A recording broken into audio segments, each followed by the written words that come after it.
जी नमस्कार, मैं हूं शैलेंद्र सोलंकी। स्वागत करता हूं मैं आपका आपके अपने YouTube channel learn with Shailendra में। तो जैसा कि मेरे सभी साथी जानते हैं, कंटिन्यूअस हम लोग प्रैक्टिस कर रहे हैं इस चीज़ की। UP police and SSC GD के लिए हम लोग 60 क्वेश्चंस का डेली प्रैक्टिस सेट लेकर आ रहे हैं, जिसमें आपका 30 क्वेश्चन हिंदी के रहते हैं, 30 क्वेश्चन में आपके current affair, static GK, polity, history, इन सब ज्योग्राफी, इन सभी से मिला के 30 क्वेश्चन आपके रहते हैं। यानी हम कह सकते हैं जीएस और हिंदी का पोर्शन हम लोग कवर कर रहे हैं। इसी सीरीज को आगे बढ़ाते हुए आज हमारा practice set number 6 practice set number 6 पर हम लोग पहुंच चुके हैं। तो देर न करते हुए शुरू करते हैं हम अपना आज का वीडियो इसी नारे के साथ कि इसी स्लोगन के साथ। क्या है हमारा स्लोगन? ये वर्दी हमारी है। कौन सा स्लोगन चल रहा है हमारा? ये वर्दी हमारी है और इसे हमें लेना ही है, और इसके लिए चाहे हमें कितनी भी मेहनत करनी पड़े, मुझे ये वर्दी लेनी है। ये आप पढ़ ले लीजिए, ये आप ठान लीजिए कि ये वर्दी आप लेकर ही रहोगे। तो चलिए शुरू करते हैं अपना पहला क्वेश्चन। पहले 30 क्वेश्चन हिंदी के रहने वाले हैं। पहला क्वेश्चन हमारा रहेगा विशेषण, और मतलब मिक्स रहेगा, विशेषण के भी रहेंगे, एक दो क्वेश्चन संज्ञा का भी रहेगा। आज का मिक्स रहने वाला सेट है ना, ध्यान रखना। ज्यादा क्वेश्चन आपको विशेषण देखने के लिए मिल जाएंगे। तो पहला है आपका, और जिन लोगों ने अभी तक मेरा हिंदी ग्रामर का पूरा वीडियो नहीं देखा, कंप्लीट वीडियो 4 घंटे 42 मिनट कुछ सेकंड का वो वीडियो है, उसमें संपूर्ण ग्रामर को कवर कराया गया है। उस वीडियो को देखिए, प्रैक्टिस सेट लगाइए। डेफिनेटली आप ये पाएंगे वीडियो देखने के बाद कि आपके ग्रामर के 90 से 95% क्वेश्चन ठीक होने लगे हैं एक ही बार वीडियो देखने से। इस तरीके से वहां हिंदी ग्रामर को आपको कवर कराया गया है। तो चलिए शुरू करते हैं। पहला, धुंधला शब्द किस में विशेषण है? धुंधला शब्द में विशेषण है, 4 ऑप्शन है। संख्यावाचक, गुणवाचक, सार्वनामिक या इनमें से कोई नहीं। तो साथियों, विशेषण मैंने बहुत अच्छे तरीके से अपनी हिंदी ग्रामर की कंप्लीट वीडियो में करा रखा है। तो यहाँ सिर्फ हम लोग क्वेश्चन सॉल्व करेंगे, बाकी एक्सप्लेनेशन ग्रामर की वीडियो में अच्छे से की गई है, क्योंकि यहाँ एक्सप्लेनेशन करने हम लोग लग जाएंगे। तो 60 क्वेश्चन लगभग हम 2.5 से 3 घंटा लग जाएगा, और हमारा टारगेट होगा कि लगभग कल की तरह ही 60 मिनट में हम लोग क्वेश्चंस को कंप्लीट कर लें। तो साथियों, धुंधला हमारा क्या बता रहा है? गुण बताएगा। किसी भी चीज का क्या बताएगा? गुण बताएगा। जब ये गुण बता रहा है तो ये क्या हो जाएगा साथियों? इसमें गुणवाचक विशेषण हो जाएगा। क्या हो जाएगा इसमें? गुणवाचक विशेषण हमारा हो जाएगा। क्वेश्चन नंबर 2 की तरफ हम लोग बढ़ते हैं। क्वेश्चन 2 है हमारा, संख्यावाचक विशेषण कौन सा है? संख्यावाचक विशेषण कौन सा है? फर्स्ट ऑप्शन 50, दूसरा काला, तीसरा राम, चौथा अच्छा। ये 4 ऑप्शन दिए गए हैं साथियों। तो अगर बात की जाए अच्छा शब्द की, तो ये गुणवाचक विशेषण हो जाएगा। कौन सा? गुणवाचक, गुणवाचक विशेषण हो जाएगा आपका ये। अगर राम की बात करें साथियों, तो ये व्यक्तिवाचक संज्ञा हो जाएगा। कौन सा शब्द है ये? व्यक्तिवाचक। ये भी साथियों आपका गुणवाचक हो जाएगा, काला गुणवाचक। तो यहाँ पूछा गया है आपसे संख्यावाचक। तो साथियों, आपको पता है संख्यावाचक हमारा 50 शब्द जो है, ये कैसा शब्द हो जाएगा? ये संख्यावाचक विशेषण हो जाएगा। इसमें कौन सा विशेषण है? संख्यावाचक इसमें विशेषण हमारा रहेगा। क्वेश्चन नंबर 3, वह नौकर, वह नौकर नहीं आया, इस वाक्य में कौन सा विशेषण है? इस वाक्य में कौन सा विशेषण है? इस वाक्य में कौन सा विशेषण है? पहला ऑप्शन सार्वनामिक या संकेतवाचक विशेषण, दूसरा गुणवाचक विशेषण, तीसरा संख्यावाचक विशेषण, चौथा परिमाण बोधक विशेषण।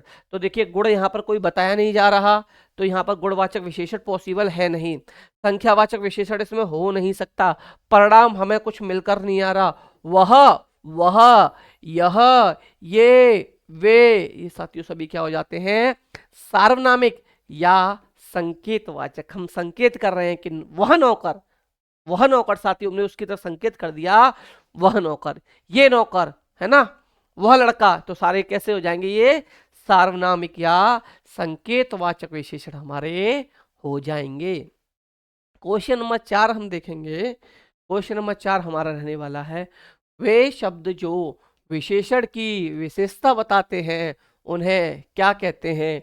वे शब्द जो विशेषण की विशेषता बताते हैं उन्हें क्या कहते हैं? विशेषण, विशेष्य, प्रविशेषण या इनमें से कोई नहीं। तो वे शब्द जो विशेषण की विशेषता बताते हैं उन्हें क्या कहा जाता है?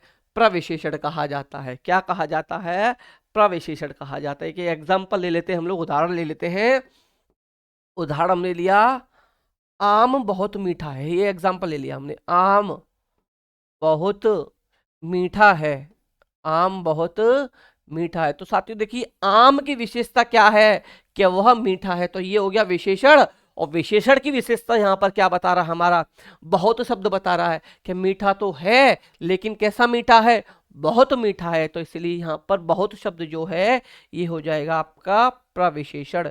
बहुत शब्द क्या हो जाएगा आपका? ये हो जाएगा प्रविशेषण। क्या हो जाएगा? प्रविशेषण। यहाँ पर हमारा बहुत शब्द हो जाएगा। तो इसका आंसर क्या बन गया? प्रविशेषण। इसका करेक्ट आंसर क्वेश्चन 4 के लिए हमारा हो जाएगा। अगला क्वेश्चन 5 है हमारा, मीठा आम। तो मीठा विशेषण किस कोटि का है? मीठा आम ये दे रखा है, तो इसमें मीठा साथियों जो है ये विशेषण ये किस कोटि का है? और 4 ऑप्शन है आपके पास, परिमाणवाचक, दूसरा है गुणवाचक, तीसरा है व्यक्तिवाचक और चौथा ऑप्शन है इनमें से कोई नहीं। तो साथियों आम कैसा है? मीठा है। तो आम है मीठा, तो मीठा क्या हो गया? उसका मीठा होना, आम का मीठा होना क्या हो गया? उसका गुण हो गया। तो इसलिए इसमें क्या हो जाएगा? गुणवाचक विशेषण हो जाएगा। आम कैसा है? मीठा है। तो मीठा होना उसका कैसा गुण है साथियों? मीठा होना आम का गुण है, इसलिए इसमें गुणवाचक विशेषण हो जाएगा। अगले क्वेश्चन की बात करें हम लोग, क्वेश्चन नंबर 6, निम्न में से कौन सा शब्द विशेषण नहीं है? निम्न में से कौन सा शब्द विशेषण नहीं है? काला, मोटा, तुम, इनमें से कोई नहीं। जो शब्द संज्ञा और सर्वनाम की विशेषता बताते हैं उन्हें विशेषण कहा जाता है। तो संज्ञा और सर्वनाम की क्या बताते हैं? विशेषता बताते हैं। काला लड़का, मोटा लड़का, मोटा आदमी, ये सब क्या हो गया? काला घोड़ा, ये सभी क्या हो गए साथियों? ये काला और मोटा दोनों शब्द क्या निकल के हमारे? ये दोनों शब्द हो गए साथियों यहाँ पर विशेषण। क्या निकल के आए? विशेषण। क्योंकि ये क्या कर रहे हैं? संज्ञा शब्दों की विशेषता यहाँ पर बता रहे हैं। काला घोड़ा, घोड़ा कैसा है? काला है। लड़का कैसा है? ये मोटा है। तो ये सभी क्या बता रहे हैं? विशेषता बता रहे हैं। तो इनमें हो गया विशेषण। और साथियों ये आ गया तुम शब्द किस में आता है साथियों? तुम शब्द हमारा सर्वनाम में आता है। तुम शब्द किस में आएगा? हमारा सर्वनाम में आएगा। तो करेक्ट आंसर जो हो जाएगा हमारा यहाँ क्या हो जाएगा? तुम हो जाएगा। कौन सा हो जाएगा? तुम हो जाएगा। क्वेश्चन नंबर 7 हम देखेंगे, दोनों शब्द है। दोनों शब्द है, क्या है दोनों शब्द? क्वेश्चन है, ऑप्शन है समुदायवाचक विशेषण, आवृत्तिवाचक विशेषण, क्रमवाचक विशेषण या गणनावाचक विशेषण। ये 4 ऑप्शन आपको दिए गए हैं कि इनमें से क्या है। तो आपको बताना है समुदायवाचक विशेषण है या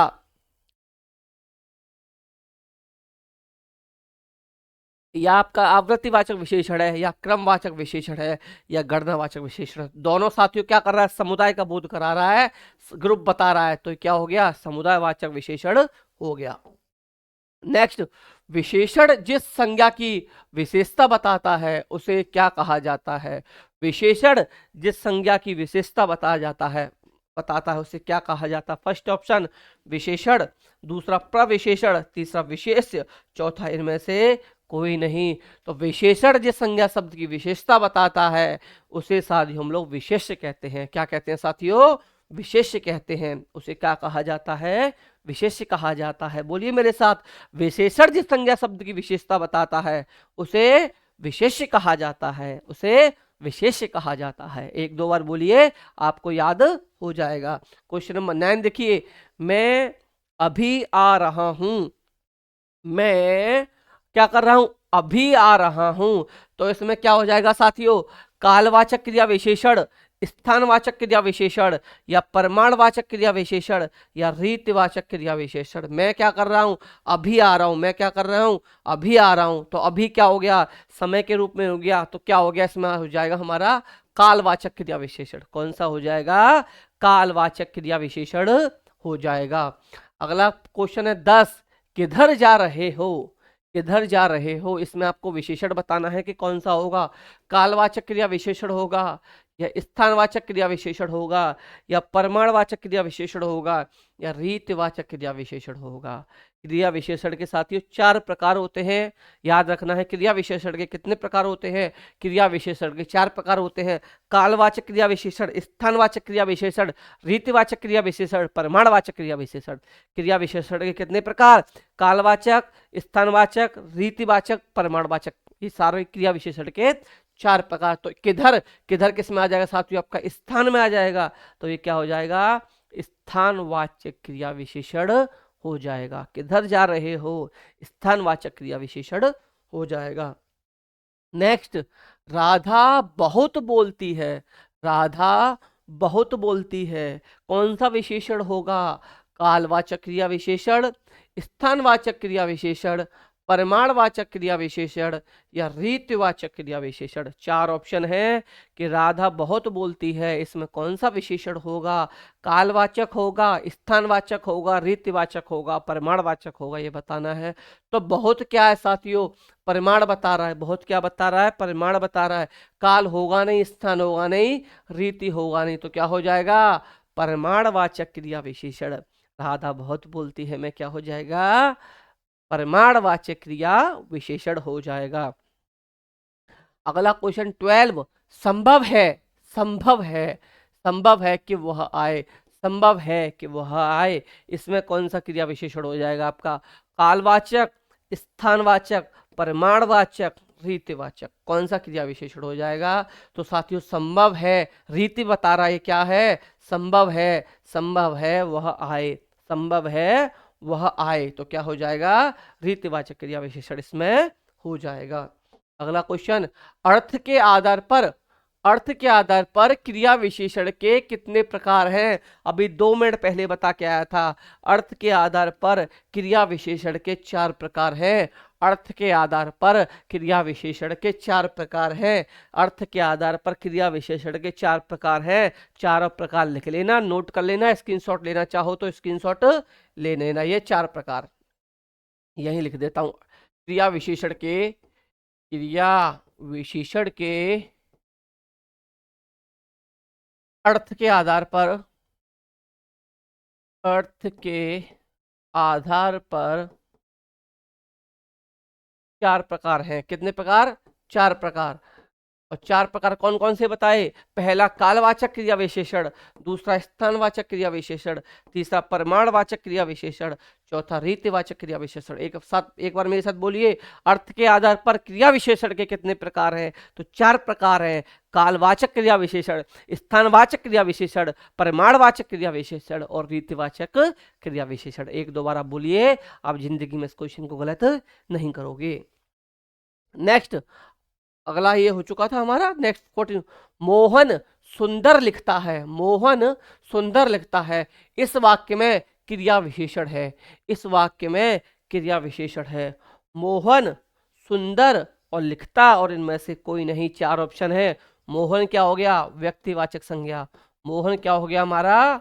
व्यक्तिवाचक संज्ञा। लिखना क्या हो गया हमारा? क्रिया। लिखना क्या हो गया? क्रिया। और क्रिया की विशेषता क्या है कि कैसा लिखता है वो? सुंदर लिखता है, तो ये क्या हो जाएगा? सुंदर लिखना हमारा क्रिया विशेषण। क्या हो जाएगा? क्रिया विशेषण। क्या हो जाएगा हमारा? क्रिया विशेषण। क्या हो गया इसमें? क्रिया विशेषण। तो किस में हो गया? सुंदर शब्द में क्रिया विशेषण हमारा हो जाएगा। सुंदर शब्द में क्रिया विशेषण हो जाएगा। नेक्स्ट क्वेश्चन, लाल किले पर तिरंगा लहरा रहा है, इस वाक्य में संबोध बोधक अव्यय क्या है? संबोध बोधक अव्यय क्या है आपको ये बताना है। First option Lal Qila, second option तिरंगा। पहला लाल किला, तिरंगा पर और लहरा रहा है। 4 ऑप्शन। क्या पूछ रहा है इस वाक्य में? संबोध बोधक अव्यय क्या है? संबोध बोधक अव्यय। साथियों अव्यय मैंने बहुत अच्छे तरीके से आपको क्या किए हैं, वीडियो में पढ़ा रखे हैं। अव्यय को ही क्या कहा जाता है? अविकारी शब्द कहा जाता है। अविकारी क्या होते हैं? जिनमें किसी भी प्रकार का परिवर्तन या बदलाव नहीं किया जा सकता, जिसमें किसी प्रकार का बदलाव नहीं किया जा सकता। तो देखिए, लाल किला क्या हो गया? नाउन हो गया। तिरंगा क्या हो गया? नाउन हो गया। लहराना क्या हो गया साथियों? क्रिया हो गई। यानी ये संज्ञा हो गया, ये संज्ञा हो गया, ये क्रिया हो गई। क्या पूछ रहा है? अव्यय पूछ रहा है साथियों, अव्यय। तो अव्यय क्या बचा हमारा? अव्यय हो गया पर। अव्यय क्या हो जाएगा? पर हो जाएगा। अगले क्वेश्चन की तरफ बढ़ते हैं। Question number 16। आहा क्या मौसम है, आहा क्या मौसम है। इसमें आपसे पूछा गया है विस्मयादिबोधक अभ्यय। क्या पूछा गया है? विस्मयादिबोधक अभ्यय। साथियों, अगर इस प्रकार का प्रश्न आपको अपने पेपर में देखने के लिए मिलता है तो एग्जामिनर आपको मुफ्त के नंबर लौटाना चाहता है। क्या करना चाहता है? मुफ्त के नंबर लुटाना चाहता है। उसका सीधा सा साथियों क्या हो गया कि जिसके साथ ये वाला साइन लगा हो, ये वाला चिन्ह लगा हो, मैंने चिन्ह पढ़ा रखे हैं आपको, साइन पढ़ा है साथियों, आपको 20 चिन्ह मैंने आपको बताए हैं। उस 20 चिन्ह में मैंने आपको एक ये भी पढ़ा रखा है। तो साथियों ये जिसके साथ लग गया वो क्या विस्मयादिबोधक बन जाता है हमारा। तो क्या हो जाएगा इसमें, टाइम ना वेस्ट करते हुए आहा जो है साथियों हमारा, ये विस्मयादिबोधक क्या बन जाएगा, अव्यय हो जाएगा। विस्मयादि बोधक अव्यय हमारा हो जाएगा। अगला है राम और श्याम पढ़ रहे हैं। कौन पढ़ रहे हैं? राम और श्याम। इस वाक्य में समुच्चय बोधक अव्यय निहित है। समुच्चय बोधक अव्यय इसमें कौन सा है वो बताना है। क्या राम है या और है या पढ़ रहे हैं या इनमें से कोई नहीं। तो बात करें हम किसकी, राम की, तो राम क्या हो गया, व्यक्तिवाचक संज्ञा। राम क्या हो गया, व्यक्तिवाचक संज्ञा। दूसरा है साथियों हमारा पढ़ रहे हैं। इसमें क्या हो जाएगा, पढ़ना क्रिया हो गई है, क्रिया है ये क्रिया। दूसरा बच्चा और क्या हो जाएगा हमारा, समुच्चय बोधक अव्यय हो जाएंगे। अव्यय समझ लीजिए, अव्यय यानी कि अविकारी, जिसमें किसी भी प्रकार का परिवर्तन किया नहीं जा सकता। इसमें किसी प्रकार का परिवर्तन किया नहीं जा सकता। क्वेश्चन है हमारा 18। निम्न में से अंतःस्थ व्यंजन कौन सा है। निम्न में से अंतःस्थ व्यंजन कौन सा है। मैं निम्न हटा रहा हूं। अब आपकी मान लो ये 4 ऑप्शन नहीं है आपके पास, ठीक है ना। अब आपको बताना है कि अंतःस्थ व्यंजन कौन सा है। तो साथियों जब मैंने वर्णमाला चैप्टर आपको पढ़ाया था तो वहां मैंने 4 बताए थे, 4 अंतःस्थ व्यंजन बताए थे, 4 अंतःस्थ व्यंजन बताए थे। अंतःस्थ व्यंजन कितने बताए, अंतःस्थ व्यंजन 4। कितने अंतःस्थ व्यंजन बताए मैंने आपको, 4। कितने, 4। और वो 4 कौन कौन से थे, य, र, ल और व। ये 4 प्रकार बताए मैंने आपको, य, र, ल, व। ये 4 क्या होते हैं आपके, अंतःस्थ व्यंजन होते हैं। तो इन 4 में से आपको क्या दिखाई दे रहा है यहाँ पर, य दिखाई दे रहा है, य। तो यह क्या हो जाएगा, अंतःस्थ व्यंजन हो जाएगा। अगला क्वेश्चन, भाववाचक संज्ञा कौन सी है। भाववाचक संज्ञा कौन सी है। क्या पूछा गया है, भाववाचक, और क्या पूछा गया है, संज्ञा। ये बन गया लड़कपन, दूसरा है लड़कापन, तीसरा लड़काई और चौथा लड़काईपन। तो साथियों भाववाचक संज्ञा इनमें से हो जाएगी लड़कपन। लड़कपन क्या हो जाएगी हमारी, भाववाचक संज्ञा हो जाएगी। अगला क्षत्रिय शब्द। क्षत्रिय शब्द का स्त्रीलिंग क्या होगा। क्षत्रिय शब्द का स्त्रीलिंग क्या होगा, 4 ऑप्शन दिए गए हैं, क्षत्रिया, क्षत्राणी और क्षत्रियवती। क्षत्रियवती, क्षत्राणी या क्षत्रिया। साथियों क्या पूछा गया है, क्षत्रिय का स्त्रीलिंग। स्त्रीलिंग पुल्लिंग साथियों बहुत अच्छे से पढ़ाए गए हैं, एक एक रूल बताकर पढ़ाए गए हैं। उम्मीद करता हूं आप लोग गलती अब नहीं करोगे। और कुछ महत्वपूर्ण शब्द भी थे जिनमें डाउट रहता है, ये शब्द भी आपको अलग से बता दिए गए थे। साथियों क्षत्रिय शब्द जो होगा इसमें स्त्रीलिंग जो हो जाएगा वो हो जाएगा आपका छत्राणी। क्या हो जाएगा, छत्राणी आपका इसमें क्या हो जाएगा, स्त्रीलिंग हो जाएगा। क्या हो जाएगा, स्त्रीलिंग हो जाएगा छत्राणी। तो साथियों अगर आप लोग पीडीएफ चाहते हो, पहले 5 पेपर जो हो चुके हैं वो उनकी, हिंदी की और इस वाली पीडीएफ की, तो आपको क्या करना है, पीडीएफ लेने के लिए 9808347403 पर आपको अपना नाम और जिस जिले से बिलोंग करते हैं, यूपी से बाहर के हैं तो स्टेट, यूपी से हैं तो जिला, नेम, आपका डिस्ट्रिक्ट और आप किसकी तैयारी कर रहे हैं, एसएससी जीडी, एसएससी या यूपी पुलिस, आपको ये लिख के मैसेज कर देना है। आपको एक ग्रुप में ऐड किया जाएगा, ग्रुप में ऐड करने के बाद वहां आपको पीडीएफ प्रोवाइड करा दी जाएगी, वहां आपको प्रैक्टिस भी कराई जाएगी। अगला क्वेश्चन, गुणवान गुणवान शब्द का स्त्रीलिंग क्या होगा? गुणवान शब्द का स्त्रीलिंग क्या होगा? चार ऑप्शन, गुणवानी, गुणवाती, गुणवती या गुणवावती। चार ऑप्शन साथियों, गुणवानी, गुणवाती, गुणवती, गुणवावती। तो साथियों गुणवान, गुणवान का साथियों क्या हो जाएगा हमारा स्त्रीलिंग? गुणवान का स्त्रीलिंग होता है साथियों गुणवती। लेकिन गुणवती शुद्ध कौन सा हो देख लेना, न तो ये वाती होगा न वावावती होगा, ये होगा गुणवती। ये वाला गुणवती हमारा करेक्ट ऑप्शन हो जाएगा, इतना आपको याद रखना है। अगला क्वेश्चन, क्वेश्चन नंबर 22। सीता सो रही है, सीता सो रही है, कौन सी क्रिया है? अकर्मक, सकर्मक, द्विकर्मक और पूर्वकालिक। पूर्वकालिक क्रिया एक कार्य समाप्त हो जाता है, दूसरा कार्य तब होता है। द्विकर्मक जहां दो कर्म हो। सकर्मक कर्म सहित, अकर्मक कर्म रहित। यानी कि सीता सो रही है, क्या सो रही है? क्या सो रही है? हमें आंसर नहीं मिल रहा। क्या सो रही है? हमें आंसर नहीं मिल रहा। जब हमें क्या से आंसर नहीं मिल रहा है वर्ब में, यानी कि क्रिया में क्या से आंसर नहीं मिल रहा, तो यहाँ हमारा क्या हो जाएगा? अकर्मक क्रिया हो जाएगी। अकर्मक क्रिया कौन सी होती है? कर्म रहित। अकर्मक क्रिया कौन सी होती है? कर्म रहित अकर्मक क्रिया होती है। तो इसमें क्या हो गया हमारा? सीता सो रही है में अकर्मक क्रिया हो जाएगी। कौन सी क्रिया? अकर्मक क्रिया हो जाएगी। अगला option number, question number 23, 23। Radha विद्यालय से घर जाती है, राधा विद्यालय से घर जाती है में कारक है। राधा विद्यालय से घर जाती है, इसमें क्या है? कारक पूछ रहा है। कारक क्या पूछ रहा है? कारक। कर्म कारक या पादान कारक या कर्ता कारक या करण कारक। तो याद रखिए साथियों, क्या हो रहा है यहाँ पर? अलगाव हो रहा है। क्या हो रहा है? अलगाव हो रहा है। राधा क्या आ रही है? विद्यालय से कहाँ जा रही है? घर हो रहा, घर जा रही है। तो घर जाने पर क्या होगा? अलगाव होगा। पेड़ से पत्ता गिरता है, गंगा हिमालय से निकलती है, राधा विद्यालय से घर जाती है। यहाँ क्या हो रहा है? सभी में अलगाव हो रहा है। अलगाव हो रहा है तो से के लिए क्या आता है? अपादान से। अपादान से चार सभी मैंने कारक करा रखे हैं। 8 आपके कारक मैंने बहुत अच्छे से कराए हैं, बहुत अच्छी ट्रिक बताई है, बहुत अच्छे एग्जाम्पल दिए हैं। तो वीडियो में जाकर देखो, कारक चुटकियों में उड़ा दोगे, कारक चुटकियों में उड़ा दोगे। एक दो में तो एग्जाम्पल ऐसा दिया था कि शायद ही आपने कहीं एक दो जगह वही अच्छे से अच्छी बुक में वही बड़े ही पढ़ लिया हो, वरना आपने वो पढ़ा तक नहीं होगा। इस तरीके से कराया गया है। तो अलगाव के लिए क्या हो जाएगा? अपादान कारक। गंगा हिमालय से निकलती है और पेड़ से पत्ता निकलता है। इसके बहुत ही, मैं कहूंगा इनको मोस्ट इंपॉर्टेंट एग्जाम्पल कहूंगा इन दोनों को, कई बार अक्सर पूछ लिए जाते हैं। तो विद्यालय से घर जा रही है, अलगाव हो रहा है, तो यहाँ पर अपादान कारक करेक्ट आंसर हो जाएगा। क्या हो जाएगा?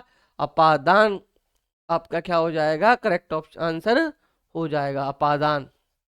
नेक्स्ट है आपका ठीक समय पर आ जाना। ठीक समय पर आ जाना में कौन सा कारक है?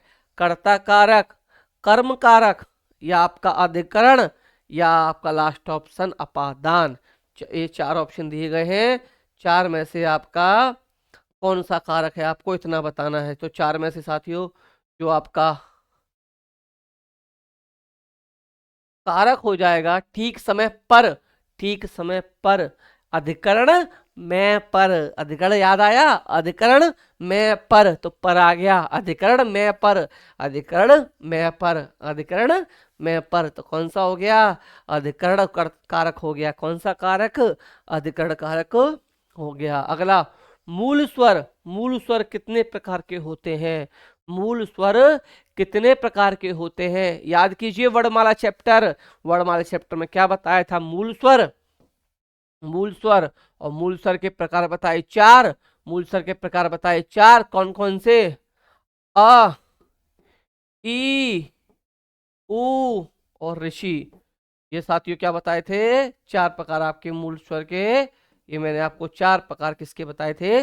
मूल स्वर के चार प्रकार आपको मैंने बताए थे। छोटा अ, ई, उ, ऋषि, ऋ, ये चार क्या होते हैं? आपके मूल स्वर होते हैं।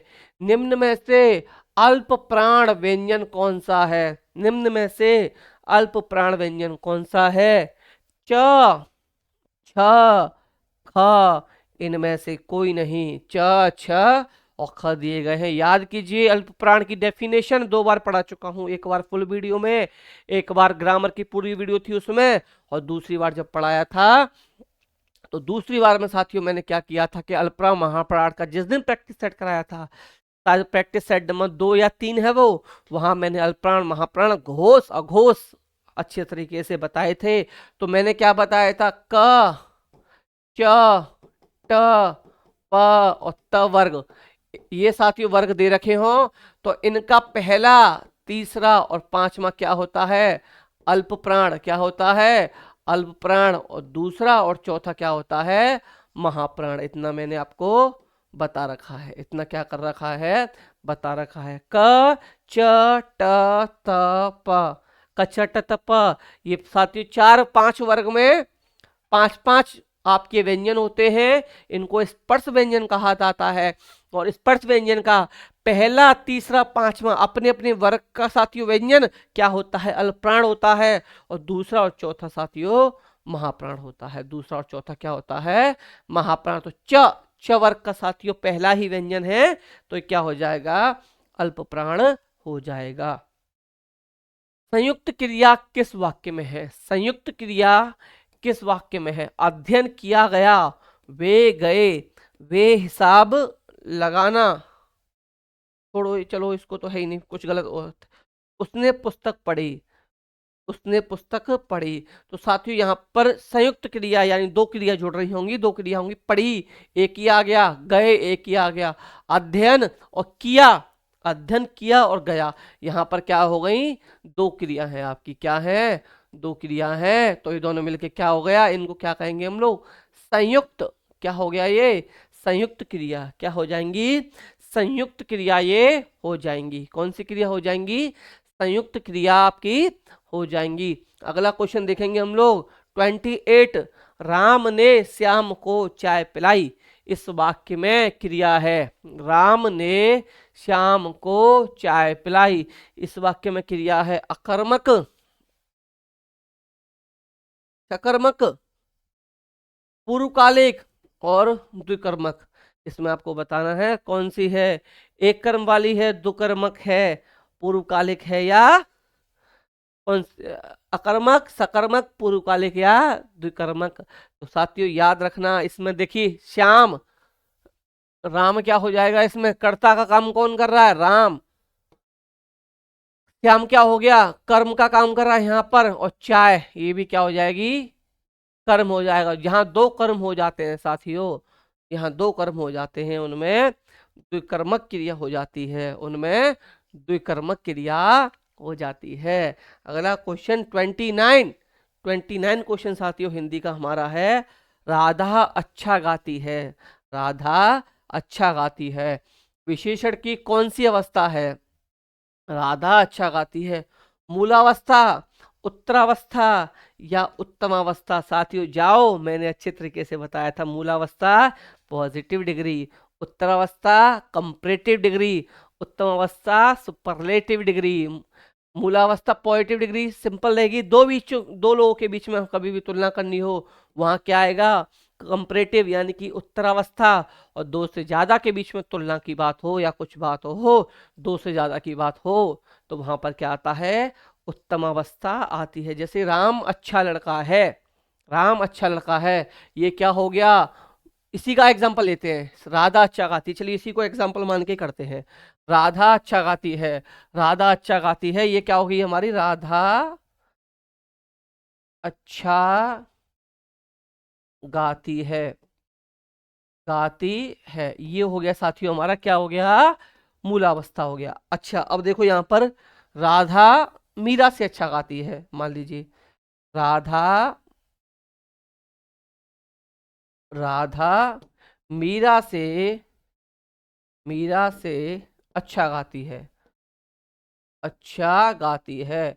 तो साथियों यहाँ क्या बन गया, यहाँ 2 लोगों के बीच में तुलना जब हो रही है तो उत्तरावस्था, और यहाँ जब किया जाए राधा अपनी कक्षा में सबसे अच्छा गाती है, या राधा सबसे अच्छा गाती है, राधा सबसे अच्छा गाती है, ये साथियों क्या बन जाएगा आपका, ये बन जाएगा आपका उत्तमावस्था। क्या बन जाएगा, उत्तमावस्था ये आपका हो जाएगा। वैसे मैंने आपकी वीडियो में अपनी वीडियो जो है मेरी कंप्लीट, मैंने वहां आपको बहुत अच्छे से करा रखी है।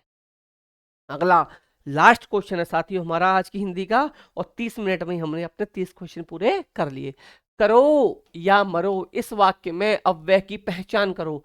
करो या मरो अव्यय शब्द यानी अव्ययकारी शब्द जिनमें किसी भी प्रकार का परिवर्तन नहीं किया जा सकता, वे अव्यय शब्द कहलाते हैं या विकारी शब्द कहलाते हैं। तो करो, मरो, या, तो यानी कि या शब्द आपका कैसा हो जाएगा साथियों, यहाँ पर अव्यय हो जाएगा। कौन सा शब्द हो जाएगा, अव्यय शब्द हमारा यहाँ पर हो जाएगा। तो इस प्रकार साथियों आज के 30 क्वेश्चन हम लोग हिंदी के कंप्लीट कर चुके हैं 30 मिनट 44 सेकंड में। अगले 30 क्वेश्चन साथियों हमारे रहने वाले हैं आपके करंट अफेयर और जीके से।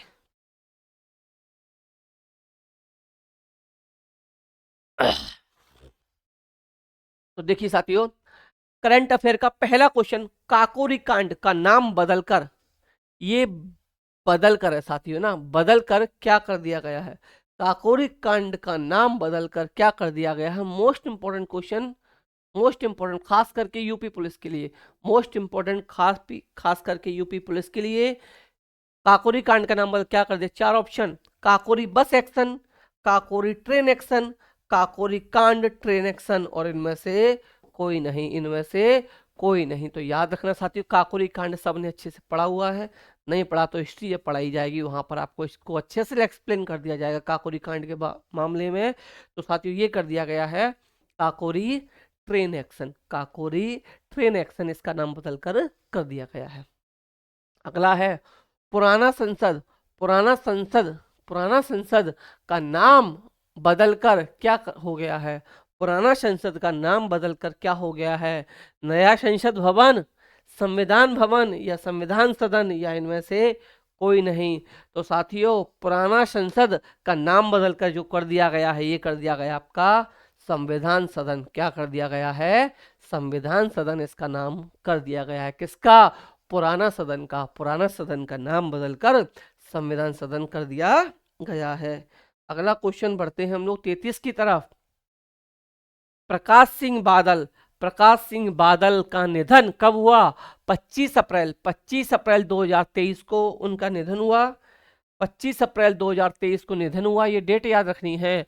वो क्या थे, प्रकाश सिंह बादल का कब निधन हुआ, 25 अप्रैल 2023 को निधन हुआ। वो क्या थे, वो क्या थे साथियों, दिल्ली के पूर्व मुख्यमंत्री, या राजस्थान के मुख्यमंत्री, या पंजाब के, पूर्व लगा लेना, क्या ये दिल्ली के पूर्व मुख्यमंत्री थे, या राजस्थान के पूर्व मुख्यमंत्री, या पंजाब के पूर्व मुख्यमंत्री, या यूपी के पूर्व मुख्यमंत्री। तो साथियों जो प्रकाश सिंह बादल थे ये आपके पंजाब के पूर्व मुख्यमंत्री लगा लेना, पंजाब के पूर्व।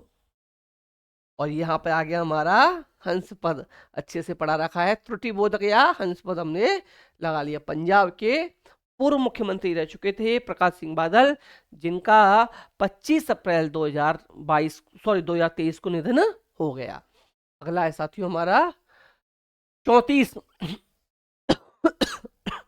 बिजली निर्यात हेतु किन दो देशों के बीच समझौता हुआ है, बिजली निर्यात हेतु किन दो देशों के बीच समझौता हुआ है। पहला है भारत जापान, दूसरा है भारत नेपाल, तीसरा है पाक और अमेरिका, चौथा है न्यूजीलैंड और भारत। चार ऑप्शन दे रखे हैं साथियों। तो बिजली निर्यात हेतु जिन दो देशों के बीच में समझौता हुआ है वो है भारत और नेपाल। कौन कौन से देश हैं, भारत और नेपाल, आपके दो देशों के बीच बिजली निर्यात हेतु आपका क्या हुआ है, समझौता हुआ है। डेली एक क्वेश्चन साथियों मैं समझौते से डाल रहा हूं, मैं हर टॉपिक को करंट अफेयर में एक एक टॉपिक लेकर कवर करा दे रहा हूं जिससे आपको प्रॉब्लम नहीं आए। अगला क्वेश्चन, 7वां अजय वारियर 2023 सैन्य अभ्यास कहां आयोजित हुआ, 7वां अजय वारियर अभ्यास कहां पर हुआ आपका। पहला है आपका मुंबई, दूसरा सेलिसबार फ्लेन्स, तीसरा पुणे और चौथा मालदीव। तो यहाँ बात की गई है साथियों किसकी, सातवें। कौन सा, अजय वारियर 2023, पहले याद रखना अजय वारियर कौन सा हुआ, सातवां हुआ। 2023 में कौन सा हुआ, सातवां हुआ। कहाँ हुआ, सेल्सबारी प्लेन्स में हुआ। कहाँ हुआ, सेल्सबारी प्लेन्स में हुआ। कहाँ पर है ये, UK, United kingdom, United kingdom या यूके, कुछ भी लिख लेना, यूके। और किस किस के बीच होता है, ये होता है भारत और यूके के बीच, भारत और यूके के बीच। और इनकी क्या कौन सी सेना होती हैं, थल सेना होती हैं। कौन सी सेना होती हैं, थल सेना होती हैं, याद रखना है। सातवां अजय वारियर कब हुआ, 2023 में हुआ। कौन सा संस्करण था, सातवां संस्करण था। कौन सी सेनाओं के बीच होता है, थल सेनाओं के बीच होता है। कौन से दो देशों के बीच होता है, भारत और आपका यूनाइटेड किंगडम के बीच होता है। इतना आपको इसमें याद रखना है, इतना याद रखना है आपको इसमें। फ्रिंजेक्स 2023 सैन्य अभ्यास कहाँ आयोजित हुआ, फ्रिंजेक्स 2023 सैन्य अभ्यास कहाँ आयोजित हुआ, केरल, सेल्सबरी प्लेन्स, पुणे और मालदीव। ये चार ऑप्शन दिए गए हैं। कौन सा पूछा गया है, फ्रिंजेक्स पूछा गया है। कौन सा, फ्रिंजेक्स। तो जगह का नाम जानने से पहले जान लेते हैं किस किस के बीच होता है, भारत और फ्रांस के बीच होता है, भारत और फ्रांस के बीच होता है। कौन सी सेनाओं के बीच होता है, थल सेना के बीच होता है। किसके बीच, थल सेनाओं के बीच होता है, भारत फ्रांस के बीच होता है। इस बार जो हुआ साथियों ये हुआ आपके कहाँ पर, केरल में। कहाँ पर, केरल में। और केरल में भी जगह पूछ ले, तिरुवनंतपुरम, तिरुवनंतपुरम लिख देना। तिरुवनंतपुरम में हुआ। कहाँ हुआ, THIRUVANANTHA, तिरुवनंतपुरम, THIRUVANANTHAPURAM, तिरुवनंतपुरम में हुआ। कहाँ हुआ, तिरुवनंतपुरम में हुआ। कहाँ हुआ, तिरुवनंतपुरम में आपका ये हुआ, इतना याद रखना है। दोबारा देख लो, THIRUVANANTHAPURAM, तिरुवनंतपुरम में आपका क्या हुआ साथियों, हुआ ये कहां पर, केरल में। जगह पूछ ले, तिरुवनंतपुरम। कौन सा था, फ्रिंजेक्स था। फ्रिंजेक्स भारत फ्रांस के बीच होता है और ये आपका थल सेनाओं के बीच होता है, इतना याद रखना है। नेक्स्ट, प्रधानमंत्री गरीब कल्याण अन्न योजना कब शुरू हुई, प्रधानमंत्री गरीब कल्याण योजना कब शुरू हुई, 11 जनवरी, 11 जनवरी, ओहो 11 जनवरी, 11 जनवरी, 11 जनवरी, 11 जनवरी, 22, 21, 23, 24, 22, 21, 23, 24, 22, 21, 23, 24 यहाँ दे रखे हैं। कौन सी योजना, प्रधानमंत्री गरीब कल्याण योजना 11 जनवरी 2023 को शुरू हुई, 11 जनवरी 2023 को शुरू हुई। अगला क्वेश्चन 38, देखिए तीन ऑप्शन साथियों यहाँ पर ऐसे शामिल किए गए हैं जो मोस्ट इंपॉर्टेंट है, उनमें से कोई भी क्वेश्चन पूछा जा सकता है आपसे, इसलिए यहाँ पर इन क्वेश्चंस को शामिल किया गया है। इसलिए क्या किया गया है, यहाँ पर इन तीन क्वेश्चंस को साथियों शामिल किया गया है। इनमें क्या रहने वाला है, इनमें देखिए आप,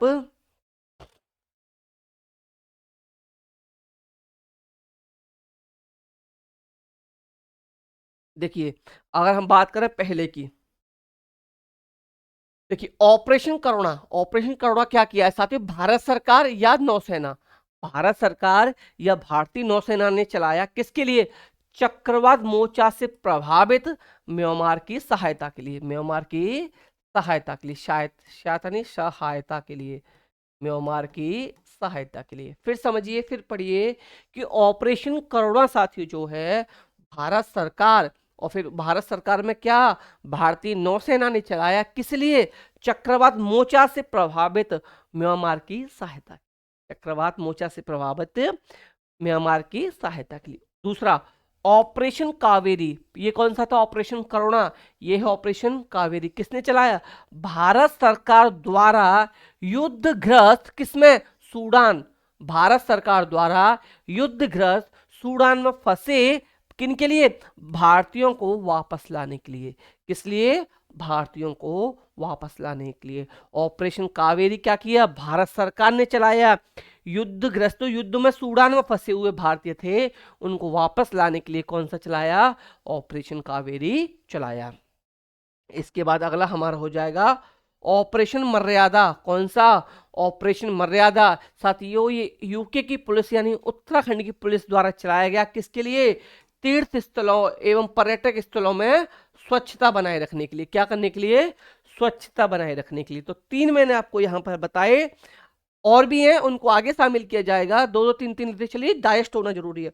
देखिए, ज्यादा पढ़ना कोई बड़ी बात नहीं है, एक दिन में 8 घंटे 10 घंटे 15 घंटे हर कोई पढ़ सकता है, लेकिन मेन बात साथियों क्या है? डाइजेस्ट करना, उसको पचाना बहुत बड़ी बात है ना? पढ़ने को तो कोई भी ज्यादा पढ़ सकता है, आप भी पढ़ सकते हो, कोई भी यानी बड़ी ज्यादा पढ़ सकता है, लेकिन उसको पचा कितना पाते हो, ये बेटर है, ये ज्यादा महत्वपूर्ण है। मैंने उस दिन बताया था 100% के लिए नहीं पढ़ना, 100% के लिए जाओगे मात खाओगे, 100% के लिए जाओगे मात खाओगे। 1 से 2 सब्जेक्ट को 100% तैयार कीजिए, बाकी के 1 से 2 सब्जेक्ट को 80 से 90% तैयार कीजिए।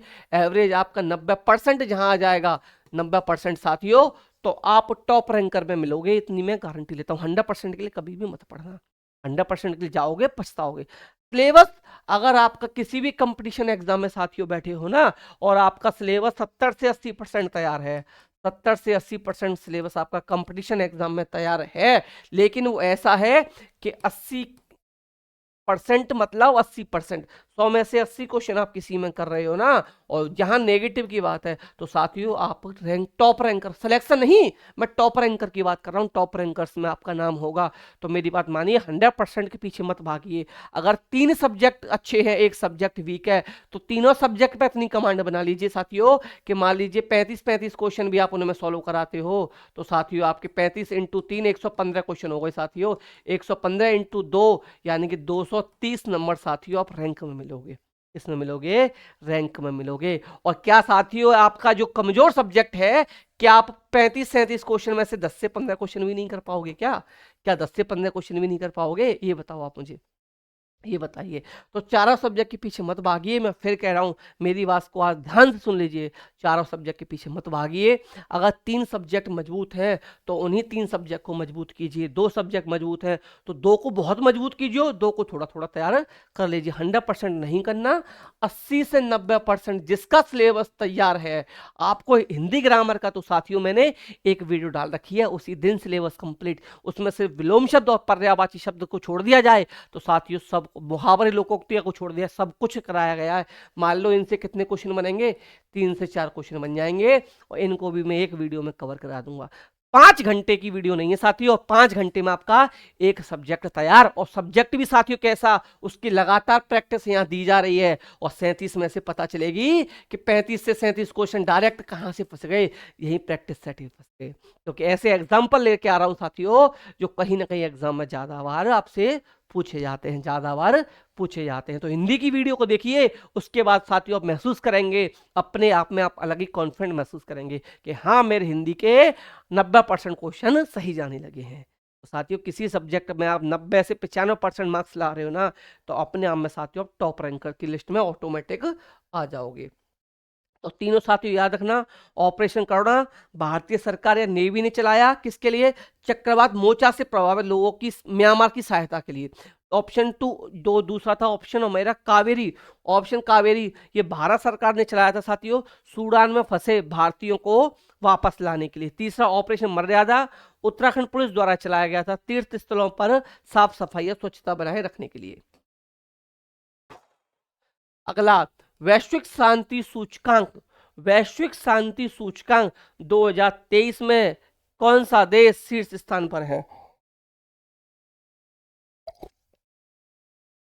कौन सा देश शीर्ष स्थान पर है वैश्विक शांति सूचकांक में साथियों?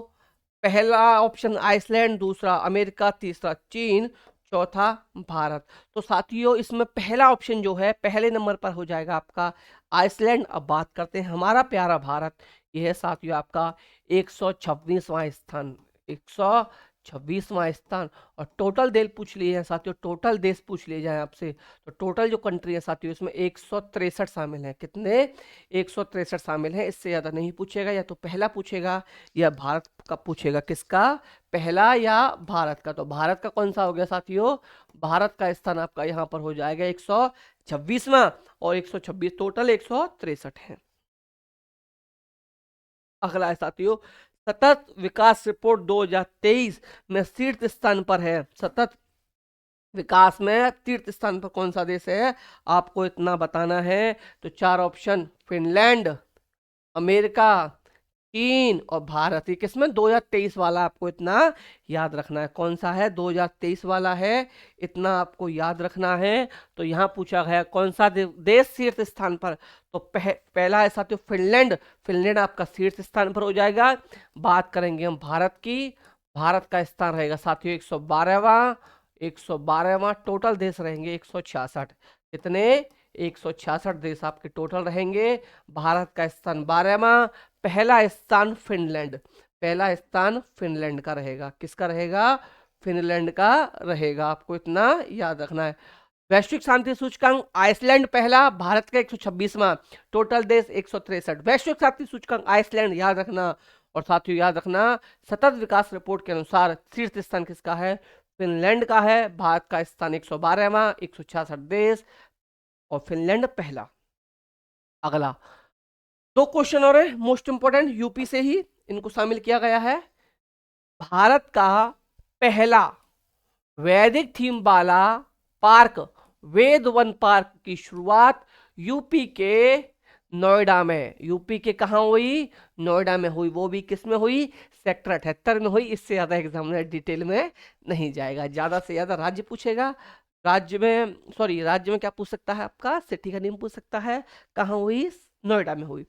भारत का पहला वैदिक थीम पार्क वेद वन पार्क की शुरुआत उत्तर प्रदेश के नोएडा सेक्टर 78 में किया गया। हो सकता है स्टेट पूछ ले कि भारत की बात है तो यूपी में भी साथियों शहर पूछे तो नोएडा, और नोएडा में भी सेक्टर पूछ ले 78, नोएडा में भी सेक्टर पूछे सेक्टर 78 में ये शुरुआत हुई। एक और यूपी से ही most important question, Uttar Pradesh से ही साथियों मोस्ट इंपोर्टेंट क्वेश्चन यहां पर बनने वाला है कि उत्तर प्रदेश का तराई हाथी रिजर्व भारत का 33वां, कौन सा, भारत का 33वां और यूपी का दूसरा अभ्यारण्य होगा। कौन सा, उत्तर प्रदेश का तराई हाथी रिजर्व भारत का 33वां और उत्तर प्रदेश का दूसरा हाथी रिजर्व होगा। अब बात कहोगे सर पहला कौन सा था, ये नोट है, हाथी अभ्यारण्य होगा। इससे पहला यूपी में शिवालिक एलिफेंट रिजर्व, और शिवालिक एलिफेंट रिजर्व साथियों कहां पर है आपका, अगर ये पूछ ले तो ये सहारनपुर में है। कहां पर है, सहारनपुर में। कहां पर, सहारनपुर में है, आपको इतना भी याद रखना है। भारत का 33वां, उत्तर प्रदेश का दूसरा कौन सा, तराई, तराई वाला याद रखना है। तराई हाथी रिजर्व उत्तर प्रदेश का दूसरा, भारत का 33वां बना। और उत्तर प्रदेश का पहला आपका शिवालिक एलिफेंट रिजर्व कहां पर है साथियों, सहारनपुर में है। कहां पर है, सहारनपुर में है, इतना आपको याद रखना है। अगला है साथियों हमारा 45वां क्वेश्चन, 14 अप्रैल दो समानता दिवस, 14 अप्रैल को समानता दिवस किनकी जयंती पर मनाया जाता है। चार ऑप्शन, चार ऑप्शन आपके सामने, अंबेडकर जयंती, अटल बिहारी वाजपेयी की जयंती पर, या सुभाष चंद्र बोस की जयंती पर, या अरुण जेटली की जयंती पर। आपको इतना बताना है। साथियों हमारे देश के चार महान शख्स जो चारों के चारों ही अब हमारे बीच नहीं है। अंबेडकर जानते हो आप, जिन्हों संविधान का जनक या पिता कहा जाता है। अटल बिहारी वाजपेयी हमारे भारत के पूर्व प्रधानमंत्री। अरुण जेटली साथियों हमारे केंद्रीय मंत्री रह चुके हैं। सुभाष चंद्र बोस साथियों ये इनको बच्चा बच्चा जानता है, इनका नाम नेताजी सुभाष चंद्र बोस, इनको सभी जानते हैं। तो 14 अप्रैल 14 अप्रैल को समानता दिवस किनकी जयंती पर मनाया जाता है, तो 14 अप्रैल को जानते हो अंबेडकर जयंती होती है। तो साथियों अंबेडकर जयंती पर मनाया जाता है। छठ पूजा, कौन कौन सा छठ पूजा, सरहुल, बिहुला त्योहार किस राज्य में मनाए जाते हैं। एक साथ साथियों तीन त्योहार ले लिए, तो यानी तीन क्वेश्चन यहाँ पर मैंने एक क्वेश्चन से आपके तैयार कर दिए कि छठ पूजा, सरहुल और बिहुला त्योहार किस राज्य में मनाए जाते हैं। किस राज्य में मनाए जाते हैं, उत्तर प्रदेश, राजस्थान, बिहार या महाराष्ट्र। चार यहाँ पर आपको दे रखे हैं। तो साथियों छठ पूजा, सरहुल और बिहुला जो आपके मनाए जाते हैं ये बिहार राज्य में मनाए जाते हैं। कहाँ मनाए जाते हैं, बिहार राज्य में ये मनाए जाते हैं, इतना आपको याद रखना है। अगला है हिमाचल प्रदेश में, हिमाचल प्रदेश में निम्न में से कौन सा हिल स्टेशन है, निम्न में से कौन सा हिल स्टेशन हिमाचल प्रदेश में है, आपको इतना बताना है। पहला मनाली, श्रीनगर, मुन्नार और ऊटी, चार है साथियों आपका। तो हिमाचल प्रदेश में जो हिल स्टेशन हो जाएगा आपका, वो कौन सा हो जाएगा, मनाली हो जाएगा। कौन सा हो जाएगा, मनाली हो जाएगा। श्रीनगर भी हमारा हिल स्टेशन है। इस चारों के साथियों, चारों हमारे हिल स्टेशन है, जिसमें श्रीनगर हो जाएगा आपका जम्मू एंड कश्मीर में। श्रीनगर कहाँ हो जाएगा, जम्मू एंड कश्मीर में। मुन्नार हो जाएगा आपका केरल में। मुन्नार कहाँ हो जाएगा, केरल में। और आपका ऊटी हो जाएगा तमिलनाडु में। ऊटी कहाँ हो जाएगा, तमिलनाडु में हो जाएगा। उ- हिमाचल प्रदेश में से कौन सा हिल स्टेशन है, मनाली है। श्रीनगर हिल स्टेशन कहाँ पर है, जम्मू कश्मीर में है। मुन्नार हिल स्टेशन कहाँ पर है, केरल में है। ऊटी हिल स्टेशन कहाँ पर है, तमिलनाडु में है। इतना आपको याद रखना है। अगले क्वेश्चन की तरफ चलते हैं हम। Question number 48। 48 है हमारा, केरल में कौन सा बीच है। केरल में कौन सा बीच है, पूवर बीच, बंदूर बीच, काला पत्थर बीच, एलिफेंट बीच। केरल में कौन सा बीच है, आपको ये बताना है। तो पहला पूवर बीच, दूसरा बंदूर बीच, तीसरा काला पत्थर बीच और चौथा एलिफेंट बीच। साथ ही केरल में इनमें से पूवर बीच हो जाएगा। बात करें बंदूर बीच, काला पत्थर बीच और एलिफेंट बीच, ये साथी हमारे अंडमान के बीच हैं। किसके, अंडमान। अंडमान किसके, अंडमान के। कहाँ के, अंडमान के बीच है। अंडमान के तट पर ये मौजूद है। कौन कौन सा, बंदूर, काला पत्थर और एलिफेंट, ये तीनों कहाँ पर है, यहाँ है। और केरल बीच हमारा, केरल में कौन सा है, पूर्व बीच केरल में है। नेक्स्ट, निम्न में से कौन सा दर्रा जम्मू कश्मीर में है। निम्न में से कौन सा दर्रा जम्मू कश्मीर में है। पहला कारकोरम दर्रा, पहला कारकोरम दर्रा। दूसरा जोजला दर्रा। तीसरा पीर पंजाल दर्रा। चौथा ऑप्शन इनमें से सभी। चौथा ऑप्शन इनमें से सभी। निम्न में से कौन सा दर्रा जम्मू कश्मीर में है, कारकोरम, जोजला, पीर पंजाल, इनमें से सभी। तो साथ ही कौन सा दर्रा पूछा गया है जम्मू कश्मीर में, तो काकोरम भी हो जाएगा, जोजला भी हो जाएगा, पीर पंजाल भी हो जाएगा। जब तीनों ही करेक्ट हो जाएंगे तो फाइनल आंसर बन जाएगा इनमें से सभी। कौन सा बन जाएगा, इनमें से सभी हमारा फाइनल आंसर हो जाएगा। अगले क्वेश्चन की तरफ बढ़ते हैं। क्वेश्चन है हमारा, निम्न में से कौन सी झील हिमाचल में है। निम्न में से कौन सी झील हिमाचल में है। गोविंद सागर झील, रेड़का झील या सूरजताल। सूरजताल या सूरजताल झील कुछ भी कह लीजिए, वैसे सूरजताल ही बोलते हैं इसको। गोविंद सागर झील, रेड़का झील और आपका सूरजताल। गोविंद सागर, रेड़का, सूरजताल या इनमें से सभी। कहाँ पर, निम्न में से कौन सी झील कहाँ पूछी गई, हिमाचल। तो चारों तीनों की तीनों झील साथियों आपकी हिमाचल की हैं। तीनों की तीनों झील आपकी किसकी हो जाएंगी, ये हिमाचल की हो जाएंगी। अगला क्वेश्चन, सिंधु सभ्यता के निवासी थे। सिंधु सभ्यता के निवासी थे, या शहरी थे, सॉरी ग्रामीण थे, या शहरी थे, या जनजातीय थे, या इनमें से सभी थे। तो साथियों याद रखना, सिंधु सभ्यता आपको याद रखनी है कि सिंधु सभ्यता के जो साथियों हमारे निवासी थे, ये कैसे थे, शहरी थे। निवासी कैसे थे, शहरी थे। सिंधु सभ्यता के निवासी जो थे आपके शहरी थे, इतना आपको याद रखना है। अगला क्वेश्चन, मौर्य वंश का संस्थापक कौन था। मौर्य वंश का क्या पूछा गया है, संस्थापक कौन था। मौर्य वंश का संस्थापक कौन था। चार ऑप्शन, चंद्रगुप्त मौर्य, अशोक, बिंदुसार या महापद्मानंद, ये चार में से कौन था। तो याद रखना, मौर्य वंश का संस्थापक कौन माना जाता है, चंद्रगुप्त माना जाता है, चंद्रगुप्त माना जाता है। और कहीं कहीं क्या लिखा रहता है, इसके साथ एक और नाम लिखा रहता है, कौटिल्य या चाणक्य। इसके साथ एक और नाम लिखा रहता है, चाणक्य या कौटिल्य। ये याद रखना आपको, चाणक्य या कौटिल्य, इतना आपको याद रखना है। कभी कभी दे देता है, और वो भी साथ में दिया हो उसको भी टिक कर देना है, इसके साथ में अगर दे रखा हो तो। वैसे ये माना जाता है। क्वेश्चन 53, भारतीय संविधान में राज्य के नीति निर्देशक तत्व कहाँ से लिए गए हैं। भारत में, भारतीय संविधान में राज्य के नीति निर्देशक तत्व कहाँ से लिए गए हैं। आयरलैंड, ब्रिटेन, आयरलैंड या फ्रांस या दक्षिण अफ्रीका। तो साथियों एक ऑप्शन मैं बताऊंगा, बाकी के 3 अब मैं आपको ये बताना है कि बाकी के 3 में क्या क्या कहाँ से उठाया है। तो याद रखना, नीति निर्देश तत्व साथियों जो हमने लिए हैं आयरलैंड से लिए हैं। कहाँ से लिए हैं? आयरलैंड से लिए हैं। और जब बात की जाए साथियों नीति निर्देशक तत्व की, तो साथियों भारत भाग किस में आते हैं? संविधान के भाग 4 में आते हैं। किस में आते हैं? भाग 4 में आते हैं।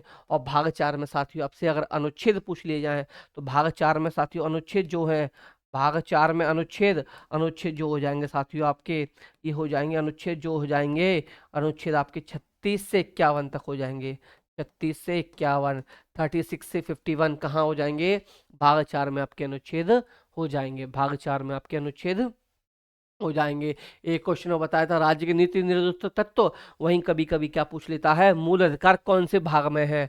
तो मूल अधिकार याद रखना साथियों, मूल अधिकार का याद रखना, मूल अधिकार कहाँ है आपके? मूल अधिकार साथियों आपके भाग 3 में है। किस में है? भाग 3 में है। और भाग 3 में साथियों अनुच्छेद पूछ ले, भाग 3 में अनुच्छेद कहाँ से कहाँ तक है? तो उसे याद याद रखना 12 से 35 कहाँ तक है?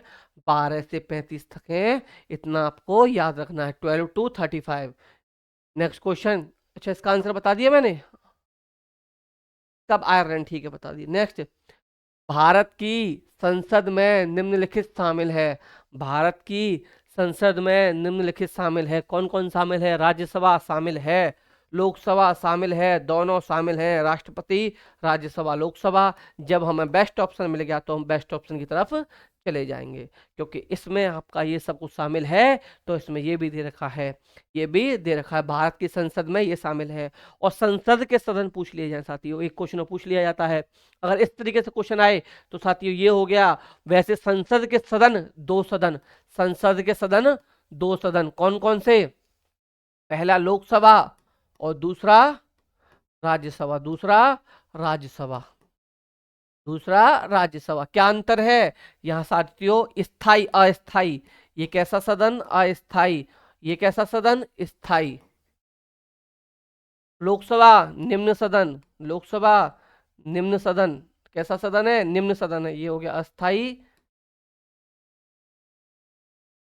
ये हो गया निम्न सदन, निम्न सदन। और ये हो गया साथियों आपका उच्च सदन। कैसा? उच्च सदन। 545 सदस्य, 245 सदस्य। यहाँ क्या होता है, इसके लिए 25 वर्ष आयु होनी चाहिए, इसके लिए आपको 30 वर्ष आयु होनी चाहिए। कितनी? 30 वर्ष। इसको अस्थायी क्यों बोलते हैं? ये हटाया जा सकता है साथियों। ये क्या होता है, ये विघटन किया जा सकता है। इसके क्या करते हैं साथियों, 1/3 सदस्य प्रत्येक 2 वर्ष बाद क्या कर देते हैं? इस्तीफा दे देते हैं। कार्यकाल, कार्यकाल 5 वर्ष, इसका कार्यकाल, कार्यकाल जो होता है साथियों इसका 5 वर्ष, और इसका जो होता है ये होता है 6 वर्ष, इसका होता है 6 वर्ष, याद रखना। राज्यसभा कैसा? स्थायी सदन, उच्चतम सदन, 245 मेंबर, 30 वर्ष मिनिमम एज, 6 वर्ष इसके लिए इसका कार्यकाल होता है, इतना याद रखना है। इसके लिए अस्थाई निम्न सदन 245 सदस्य, 25 वर्ष मिनिमम आयु, कार्यकाल 5 वर्ष। और ये संसद के 2 सदन है। भारत में पंचायती राज अधिनियम कब लागू हुआ? भारत में पंचायती राज अधिनियम कब लागू हुआ? पहला ऑप्शन 24 अप्रैल 1993, 14 अप्रैल 1993, 24 अप्रैल 1992, 14 अप्रैल 1993। 4 डेट साथियों आपको दे रखी हैं, इनमें आपको बताना है कब शामिल हुआ। तो साथियों 4 ऑप्शन, भारत में पंचायती राज अधिनियम, तो साथियों ये हुआ लागू 24 अप्रैल 1993 को। क्या? भारत में पंचायती राज अधिनियम 24 अप्रैल 1993 को लागू हुआ। और इसी डेट को साथियों 73वां संविधान, 73वां संविधान संशोधन लागू हुआ।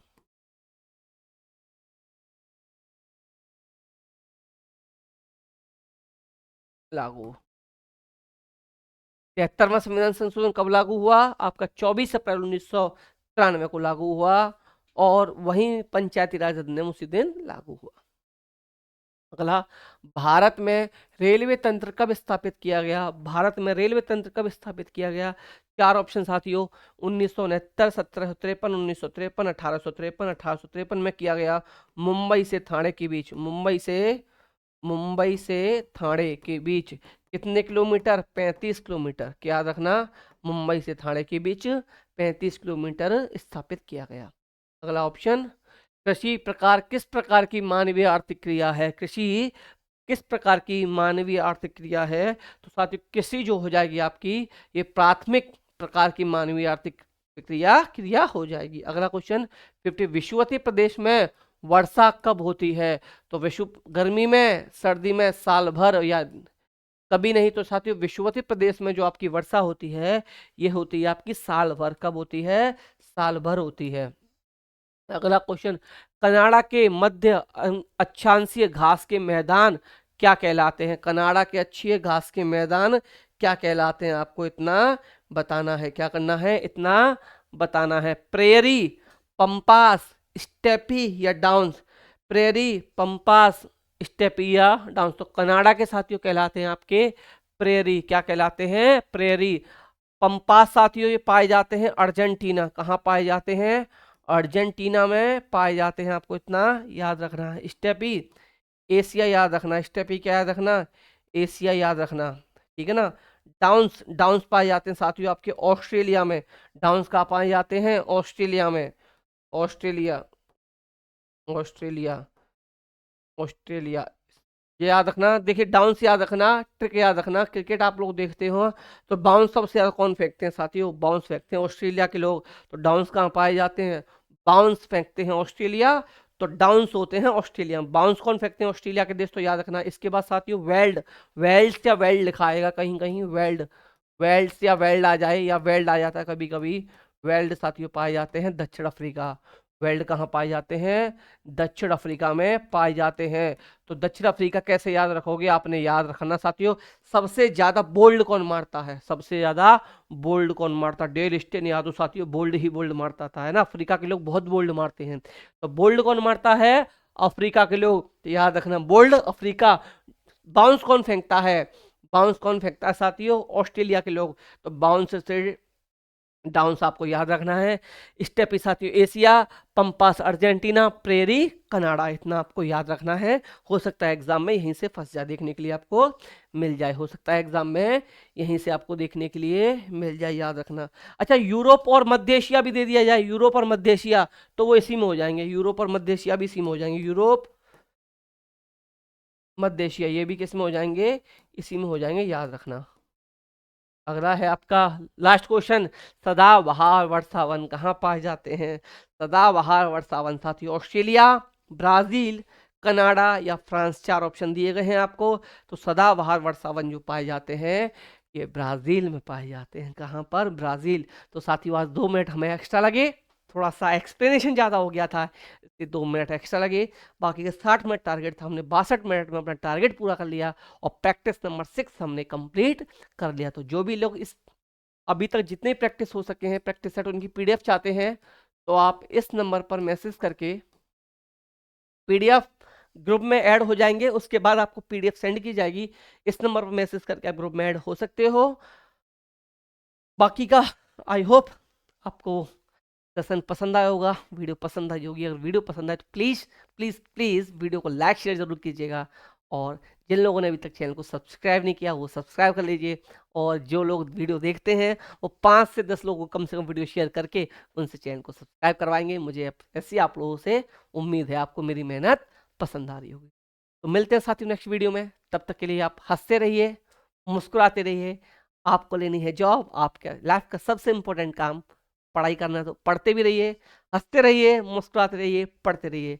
मिलते हैं नेक्स्ट वीडियो में, तब तक के लिए थैंक यू, नमस्कार, जय हिंद।